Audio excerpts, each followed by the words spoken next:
sont des animaux sensibles aux maladies de l'homme, déjà en général. Quand on a une maladie, un petit rhume ou quoi que ce soit, déjà on a des mesures qui sont prises pour éviter justement de les contaminer.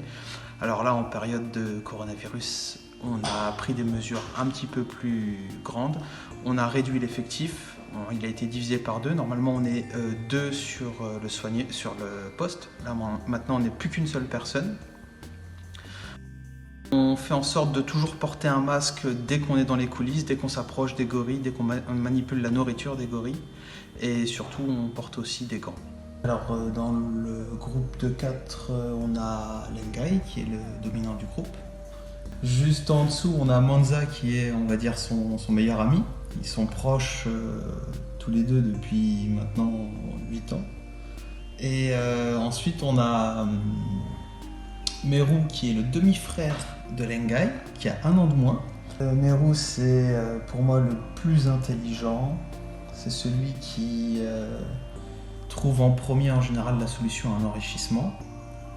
Et puis on a Upala. Alors Upala, c'est le petit dernier de la bande, c'est le plus jeune. Il a 1 an de moins que Manza. Et c'est le plus filou, on va dire. C'est celui avec qui on peut le plus jouer. C'est le tout dernier du groupe, quoi. Il est tout en bas dans la hiérarchie. Maintenant, je vais aller voir les gorilles. Je vais voir si tout le monde va bien avant de leur donner accès à la loge. Et pour ça, je vais leur donner une petite banane à chacun. Ils adorent ça. Ils adorent ça. Et puis ça me permet de bien les voir, comme ça ils viennent à la grille. Ils me montrent s'il y a besoin leurs mains, leurs pieds. Un petit contrôle visuel avant de les lâcher. Là, à l'arrivée du printemps, avec les beaux jours, on va enfin pouvoir ressortir les gorilles. Ils vont pouvoir profiter de leur enclos. Ils auront plus d'espace et ça sera...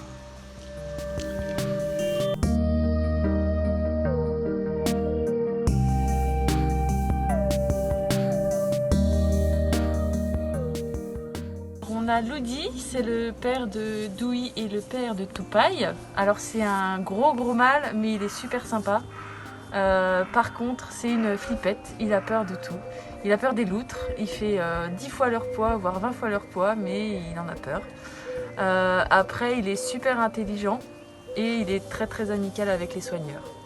Ensuite, on a Putri, qui est la mère de Tupai et la sœur de Doui.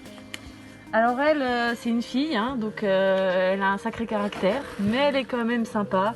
Elle est juste un peu ronchon, si on peut dire ça comme ça. Ensuite, on a Doui. Alors Doui, c'est le beau gosse, c'est le clown. Lui, il met l'animation, il est tout le temps en train de jouer, de bouger, d'essayer d'attirer l'attention. Il adore le contact. Je pense que c'est le préféré d'un peu tout le monde. Et enfin, alors on a Tupai, c'est le petit dernier. Alors lui, par contre, il n'est pas très futé. Il est un petit peu lent. Mais bon, sa maman l'a beaucoup couvé et là, en ce moment, il a fait beaucoup de progrès. Il va quand même avoir 4 ans. Et on voit qu'il commence un peu à s'émanciper. Et au final, il est quand même sympa, mais il est un peu peureux.